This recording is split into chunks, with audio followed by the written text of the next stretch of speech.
چاہت کا عنوان پیر عثمان حنفی، رہبر ہے ذیشان پیر عثمان حنفی۔ چاہت کا عنوان پیر عثمان حنفی۔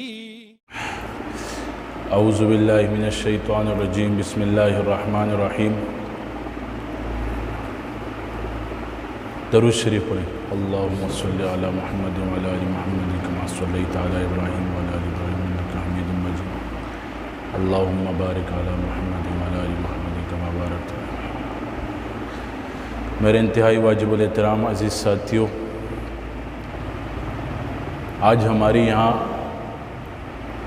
جمع ہونے کا ایک مقصد ہے اور ایک سوچ ہے کہ ہم دنیا سے نکل کر اللہ والے کیسے بن جائیں۔ دنیا میں رہیں گے لیکن ایسے طریقوں پر زندگی گزاریں گے جس پر نبی علیہ الصلوۃ والسلام خوش ہوتے ہیں، اللہ تبارک و تعالیٰ خوش ہوتے ہیں۔ تو یہ زندگی کیسے آئے گی، اس سوچ سے ہم یہاں بیٹھے ہیں اور اللہ کی رضا کے لیے ہم یہاں بیٹھے ہیں، جمع ہیں۔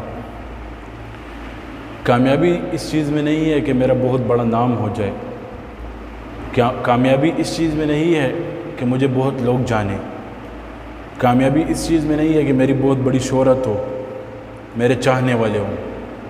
کامیابی اس چیز میں ہے کہ اللہ مجھ سے راضی ہو۔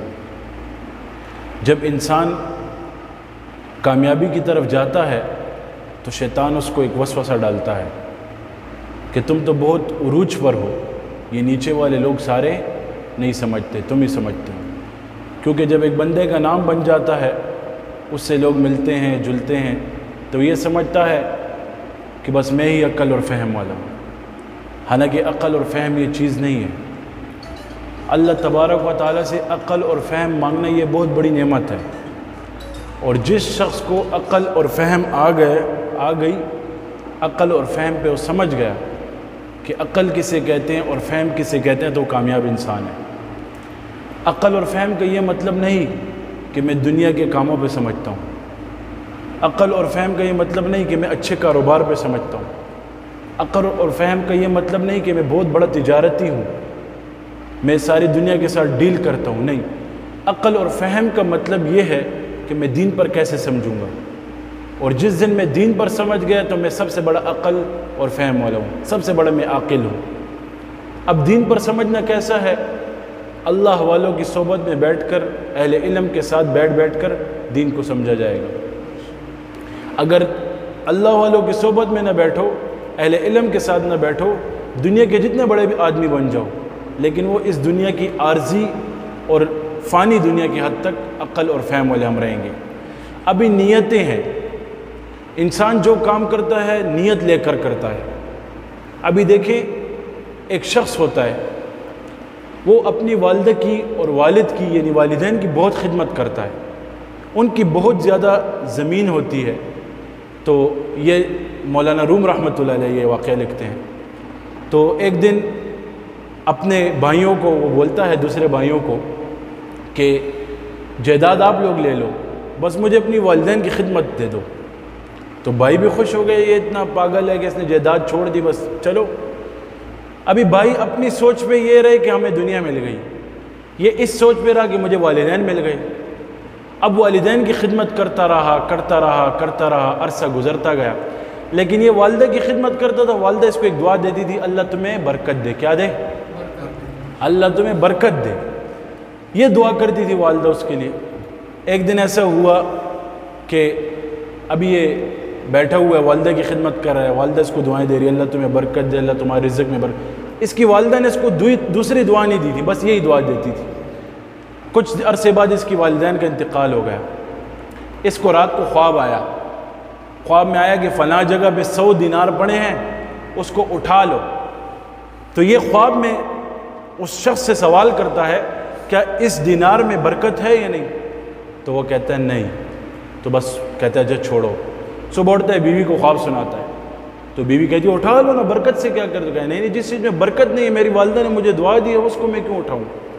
دوسرے روز سوتا ہے، پھر یہی خواب دیکھتا ہے، تو والدہ دوسرے روز یہ خواب دیکھتا ہے تو والدہ کی پھر یہ بات اس کو یاد آتی ہے، پھر اس کو ایک بندہ خواب میں آتا ہے، کہتا ہے جاؤ فلاں جگہ پہ، اسی جگہ پہ 10 دینار رہ گئے، وہ 10 دینار اٹھا کے لے لو۔ تو یہ پھر پوچھتا ہے، سوال کرتا ہے کہ اس میں برکت ہے یا نہیں ہے؟ تو آواز دینے والا آواز دیتا ہے کہ اس میں برکت نہیں ہے۔ پھر صبح بیوی کو سناتا ہے، جو بیوی کہتی ہے 100 دینار نہیں اٹھائے، ابھی 10 تو اٹھا لو نا، برکت سے کیا مانگتے ہو؟ کہتا ہے نہیں، میری والدہ نے مجھے برکت کی دعا دی ہے، جب تک مجھے برکت والا مال نہیں ملے میں نہیں لوں گا۔ اب تیسرے دن پھر خواب آتا ہے، وہ خواب کیسا آتا ہے؟ خواب میں آتا ہے کہ اسی جگہ پہ 1 دینار پڑا ہے، اس کو اٹھا لو۔ کیا پڑا ہے؟ 1 دینار۔ تو وہ سوال کرتا ہے کہ اس دینار میں برکت ہے یا نہیں؟ تو جو سوال کرتا ہے اور جواب دینے والا جواب دیتا ہے کہ ہاں اس میں برکت ہے، تو وہ جاتا ہے فوراً اٹھا کے لے آتا ہے، ادھر دینار پڑتا ہے۔ ابھی راستے میں گزر ہوتا ہے، سوچتا ہے کہ ابھی بہت ٹائم ہو گیا، صحیح کھانا نہیں کھایا، اچھا کھایا نہیں، چلاؤ کچھ کھا لیں گے، کچھ لے لوں گا، گھر لے جاؤں گا۔ تو وہ 1 دینار میں پیسے دیتا ہے، ایک مچھلی لے لیتا ہے۔ جب مچھلی لیتا ہے کچھ پیسے اس کو واپس ملتے ہیں، گھر جاتا ہے، بیگم کو بولتا ہے یہ مچھلی لو، اس کو صفا کرو، اس کا اچھا شوربہ بناؤ۔ جب گھر جاتا ہے، صفائی ہوتی ہے مچھلی کی، مچھلی کے پیٹ سے کچھ ہیرا نکلتا ہے۔ جب وہ ہیرا نکلتا ہے، وہ ہیرا اٹھاتا ہے، وہ باہر جاتا ہے، وہ اس سے سونار پوچھتے ہیں ہیرا آیا کہاں سے؟ تو وہ بولتا ہے کیسے مچھلی؟ کہتا ہے اس کی قیمت میں نہیں ادا کر، فلاں بڑا تاجر ادا کرے گا۔ وہ وہاں جاتے ہیں، وہ کہتے ہیں میں بھی اس کی قیمت نہیں ادا کر سکتا، شہر کا بادشاہ ادا کرے گا۔ جب وہ شہر کے بادشاہ کے پاس جاتا ہے تو شہر کے بادشاہ جب وہ ہیرا دیکھتے ہیں، وہ کہتے ہیں اتنا بڑا ہیرا، اس کی آدھی سلطنت کے پیسوں کے برابر اس کی قیمت ہوتی ہے۔ تو آپ خود سوچیں، جب وہ پیسے لے لیتا ہے تو اس کی تو نسل کیا، اس کی پوری نسلوں کی زندگی سنور جاتی ہے۔ تو نیت کرنا خدمت کی، اور ایک اخلاص کے ساتھ نیت کرنا کہ میں والدین کی خدمت کروں گا اور میں والدین کے ساتھ نبھاؤں گا۔ ابھی والدہ جو ہے، اکثر لوگ والدہ پہ بہت غصے کرتے ہیں، اکثر گھروں میں دیکھتا ہوں، تو والدہ پہ کبھی غصے نہیں کرتے۔ قرآن میں آتا ہے اف ولا تنہرہما، والدین کو اف بھی نہیں کرو گے۔ اف کرنا کتنا بڑا گناہ ہے، اور ہم والدین کے ساتھ جب بد کلامی کرتے ہیں تو ان کے دل پہ کیا گزرتی ہے۔ آپ خود سوچیں، والدہ نے ہمیں کتنے 9 ماہ پیٹ میں رکھا، 9 ماہ بہت بڑی چیز ہے۔ تکلیفیں صحیح، ہمارے لیے کھانے صحیح کھائے، ایسے کھانے جو اس کی خواہش کے مطابق تھے، لیکن وہ خواہش کے ہماری تکلیف نہیں پہنچی، ہمیں نہیں پہنچائی کہ یہ صحیح رہے، میری اولاد صحیح رہے۔ آج ہم والدین کے ساتھ کیسے سلوک کرتے ہیں؟ پھر والد کے ساتھ دیکھا جائے، اپنی نیتوں کو درست کر لینا چاہیے، اپنے قبلوں کو درست کر لینا چاہیے۔ دیکھیں، نام کمانے سے کچھ نہیں حاصل ہوتا، جب اللہ مل جائے سب کچھ مل جائے گا۔ آخری واقعہ سناتا ہوں، بات ختم کر دیں۔ ایک بادشاہ ہوتا ہے، وہ جا رہا ہوتا ہے سفر میں شکار کی نیت سے، ایک پیاس لگ جاتی ہے، رک جاتا ہے۔ جیسے ہی رکتا ہے تو انار کا باغ ہوتا ہے، ابھی وہاں پہ انار کے باغ کا مالک بیٹھا ہوتا ہے، اس کو بولتا ہے کہ مجھے پانی پلاؤ۔ تو وہ دیکھتے ہیں یہ تو بادشاہ سلامت ہے، وہ اپنی بیٹی کو کہتا ہے جاؤ انار رول کرو اور انار کا جوس بنا کے لاؤ، شربت بنا کے لاؤ۔ جب انار کا شربت بنا کے لاتے ہیں تو بادشاہ پیتا ہے، وہ کہتے ہیں اور ایک انار سے پورا گلاس بھر گیا، بلکہ انار کے کچھ دانے بھی رہ گئے، تو کیوں نہ یہ بس آدھے پیسے دے کے یہ انار کا باغ کا مالک کیوں نہ بن جاؤ۔ ابھی بادشاہ کی نیت بدل رہی ہے، تو پھر کہتے ہیں دوسرا گلاس لاؤ۔ جب دوسرا گلاس ہے، 3 انار نہ چھوڑتے ہیں تب بھی ایک گلاس نہیں بھرتا۔ کیا؟ جب پیتا ذائقہ بھی بدل گیا۔ جب تیسری بار کہتا ہے تو پھر 4-5 انار بھی کرتے ہیں، پھر بھی گلاس نہیں بھرتا۔ تو وہ ابھی بادشاہ اس لڑکی سے سوال کرتا ہے کہ کیا یہ تم نے کسی اور درخت سے لایا ہے؟ تو لڑکی بہت عقل والی ہوتی ہے، دین کے ساتھ وابستگی ہوتی ہے اس کی، وہ کہتی ہے نہیں اسی درخت سے لائے ہو، لیکن تمہاری نیت میں ہو سکتا ہے فرق آیا ہو۔ تو ابھی بادشاہ سوچ پڑتا ہے، اچھا دیکھو کون سی بات اس نے مجھے کی۔ جب نیتیں خراب ہو جائیں تو سب کچھ بگڑ جاتا ہے، سب چیزوں میں رزق میں تنگی آ جاتی ہے، برکت اڑ جاتی ہے۔ تو اپنی نیتوں کو جب درست کریں گے تب بس کہ اللہ مجھے تو دیکھ رہا ہے اور کچھ نہیں ہے، یا اللہ تو میں ابھی نیت کا معاملہ جو ہے اللہ کے ساتھ ہے۔ انما الاعمال، بخاری شریف کی پہلی حدیث ہے، انما الاعمال بالنیات، کہ اعمال کا دار و مدار نیتوں پر ہے اور کسی چیز پر نہیں ہے۔ اگر ہماری نیتیں درست ہوں گی تو ہمارے سارے معاملات صحیح ہوں گے، اور اگر ہماری نیتیں درست نہیں ہوں گی تو ہمارا ایک معاملہ بھی ٹھیک نہیں ہوگا۔ تو اپنی نیتوں کو اللہ کے سپرد کرو۔ جس نے ہمارے ساتھ برا کیا، میں ہر بیان میں بات کرتا ہوں، جس نے ہمارے ساتھ برا کیا اس کو معاف کر دو، جس نے ظلم کیا اس کو معاف کر دو، ایک دن آئے گا کہ اللہ تبارک و تعالیٰ آپ کو ایسا بنائے گا کہ آپ لوگ یاد رکھیں گے.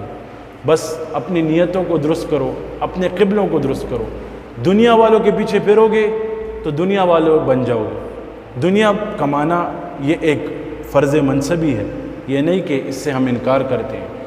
اسباب اختیار کرنا ایک حق ہے، لیکن اسباب کو اختیار کرنا اسباب کے ماتحت، اسباب کے حق تک، دنیا کے لیے دین کو چھوڑنا یہ ہمارا کامل نہیں ہے.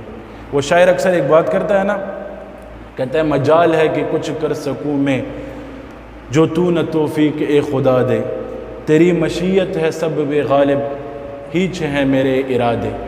کیا ہیچ ہیں میرے ارادے، ہر دم کروں میں اے میرے باری اللہ اللہ اللہ. اللہ تبارک و تعالیٰ ان سب باتوں پر عمل کرنے کی توفیق نصیب فرمائے. وآخر دعوانا ان الحمد للہ رب العالمین.